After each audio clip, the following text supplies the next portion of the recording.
severe bleeds. Had two. Haley had two. That was from blunt force trauma.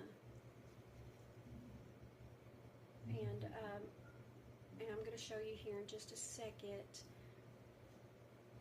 how blunt force trauma, there was a great deal of force utilized when, that's another thing wounds can tell us, is how much force was put into these homicides.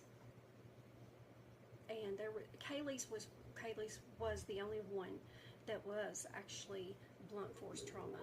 All of the other victims were sustained sharp force injuries. We're going to go over that in a second. Even with, cuts, something that a lot of people questioned me was, what's the difference? Why didn't they just say stab? Why did they have to say lacerations? Well, because lacerations and stabs are two different things. And it's very important when you're dealing with a homicide case because it's going to help determine a weapon. We're going to we'll start from the beginning. A single-edged fixed blade, forensic pathologists have inferred that the blade was single-edged and it was based on the nature of the wound. So some experts basically have suggested a military-style knife, which we now know for a fact that it was the K-bar, which was mentioned in the early affidavit, if you guys remember. So these are going to be anywhere from 7.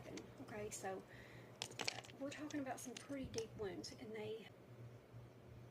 documentation clearly stated that these were deep, a lot of deep, just like Ethan, deep tissue wounds. They were around 6 to 7 inches in length, fixed blade, and designed. That's what they're designed for, is for penetration consistency.